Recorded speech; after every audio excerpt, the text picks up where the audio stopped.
Nie sposób mówić o filmie Wajdy bez krótkiego przypomnienia, czym było Wesele Wyspiańskiego.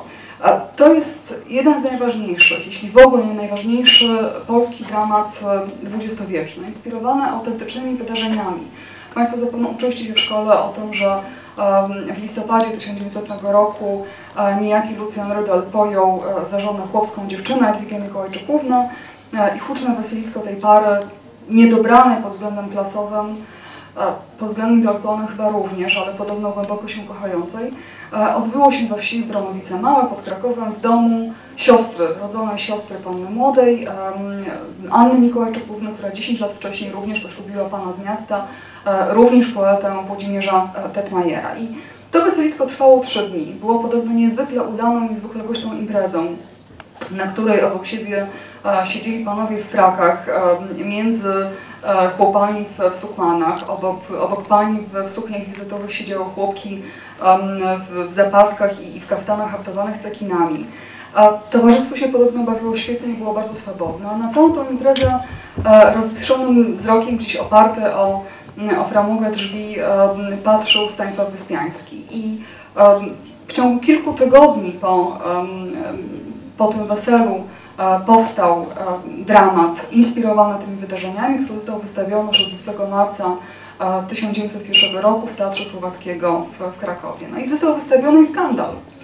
Skandal dlatego, że postacie, które Wyspiański portretował w weselu, były postaciami w Krakowie bardzo znanymi i te ich wizerunki teatralne, wizerunki sceniczne, niekoniecznie pochlebne, no, były bardzo mocno czytelne. Ludzie wiedzieli, kim jest radczyni, wiedzieli, kim jest dziennikarz, wiedzieli, kim jest gospodyni i gospodarz. Oczywiście rozpoznawali postacie państwa młodych.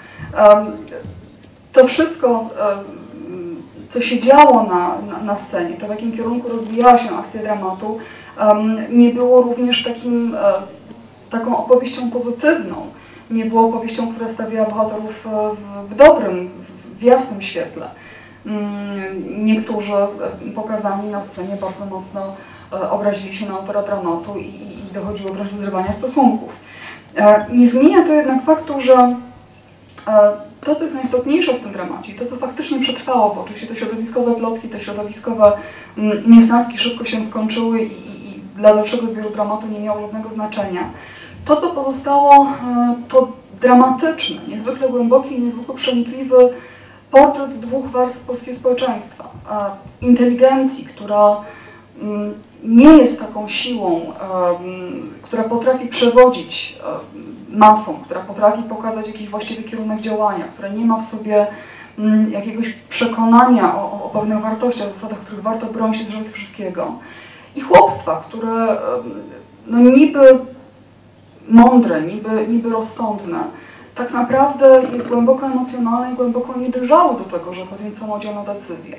Jakikolwiek zryw narodowościowy, jakakolwiek walka o zmianę ówczesnego stanu rzeczy, przywrócenie Polski na mapę świata, mogłoby się udać tylko wtedy, gdyby obie te warstwy się zjednoczyły, gdyby działały razem, gdyby każda z nich dawała swoje umiejętności, swoją mądrość, swoją siłę.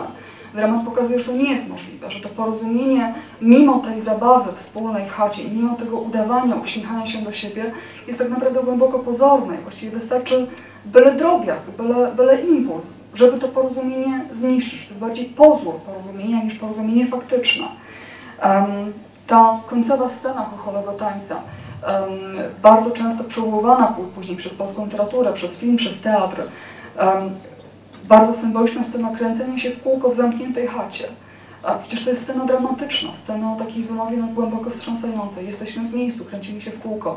Nasze żadne działanie nie przynosi żadnego efektu. Ludzie z obu klas się nie okazali zdolni do podjęcia wyzwania, nie umieli się wznieść ponad własne ograniczenia. Wyspiańskiego bardzo często nazywano czwartym wieszczem. Przede wszystkim to określenie przygnęło do niego właśnie po premierze tego dramatu, bardzo głęboko czerpiącego z tej tradycji romantycznej. Mamy tutaj typowy dla romantyzmu wątek walki narodowo-wyzwoleńczej. Mamy taki ogromny szacunek dla ludowości, podkreślanie niezwykłej wagi tego elementu w ogólnej kulturze narodowej, niedeprecjonowanie tego.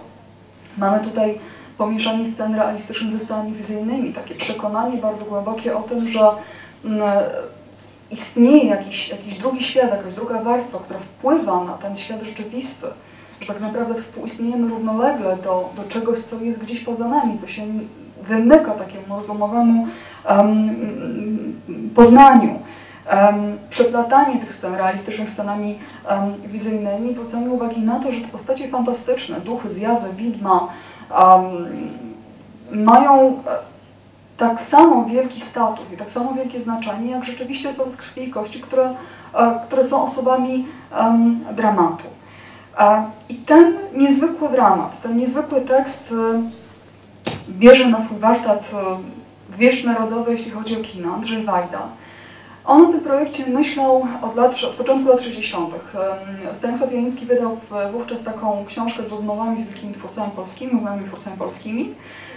I właśnie w tej rozmowie młody, niespełna jeszcze wówczas 40-letni Wajda powiedział, że poezja romantyczna i teatr Wyspiańskiego to są takie teksty, które się mogą najlepiej pomóc odnaleźć współczesnemu Polakowi. To są takie teksty, które zadają uniwersalne pytania i ich znajomość, ich przetrawienie pozwala do pewnego stopnia przypomnieć sobie, co stanowi o tożsamości narodowej, co stanowi o jakości naszego bytu jako narodu.